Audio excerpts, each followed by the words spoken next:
Hello guys, welcome you all. Question number 5 करते हैं, chapter number 39 की एक्सरसाइज का। The peak power consumed by a resistive coil when connected to an AC source is 80 what.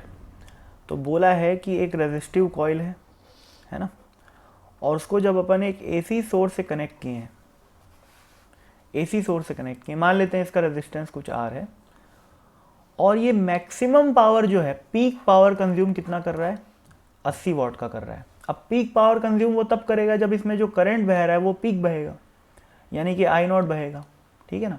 अगर आई not current बह रहा है तो power कितना होएगा, आई नॉट स्क्वायर इंटू आर। ये अपने को क्वेश्चन में 80 वॉट दे रखा है। ठीक है ना। जबकि ये पीक वॉट है ना, ध्यान रखना पीक पावर है। जो एवरेज पावर आएगा वो अलग आएगा। एवरेज पावर कैसे निकालते हैं अपन, आई आर एम एस का स्क्वायर इंटू आर करके निकालते हैं। ठीक। अब find the energy consumed by the coil in 100 seconds which is many times larger than the time period of the source। बोला है कि 100 सेकेंड में कितनी एनर्जी कंज्यूम करेगा वो टोटल। तो देखो भाई, 100 सेकेंड यहाँ पर क्यों स्पेसिफाई किया है कि which is very larger than the time period of the source. इसीलिए स्पेसिफाई किया है ताकि अपन पीक पावर की बात ना करें, अपन एवरेज पावर की बात करें। क्योंकि बहुत लंबा टाइम पीरियड है तो ही अपन एवरेज की बात करते हैं। बहुत छोटा टाइम पीरियड में एवरेज नहीं निकाल सकते अपन। ठीक है ना। जैसे मान लो मैं करंट की बात करता हूँ, ये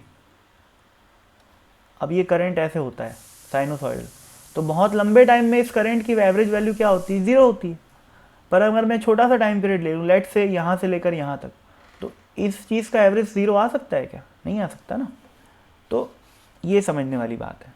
ठीक है। तो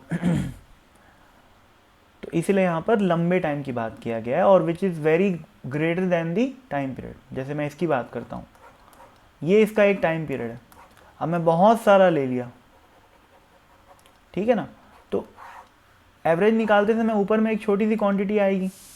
साइन की वैल्यू क्या होती है, -1 से 1 तक वेरी करती है, और नीचे एक बड़ा सा टाइम पीरियड आएगा, तो इसकी वैल्यू क्या होगी, लगभग ज़ीरो ही होगी, किसी भी टाइम के लिए निकालो।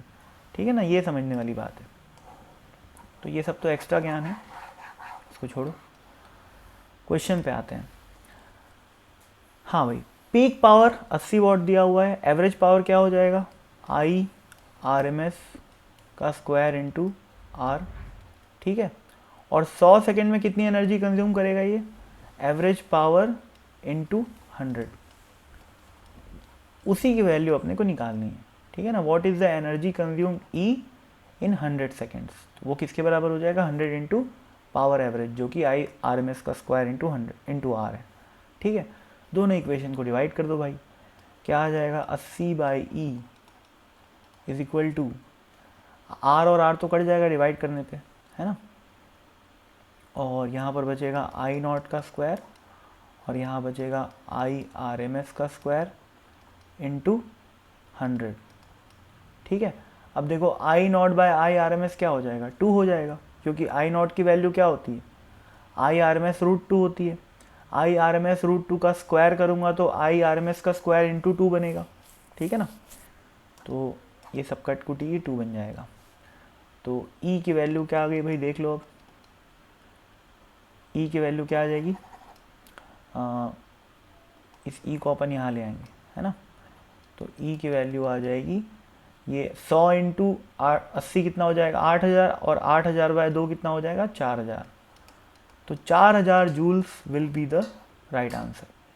तो 100 सेकेंड में ये जो रजिस्टर है, ये जो रेजिस्टिव कॉइल है, वो 4000 जूल यानी कि 4K जूल एनर्जी या 4 किलो जूल एनर्जी ख़त्म करेगा, कंज्यूम करेगा। ठीक है। तो बाय।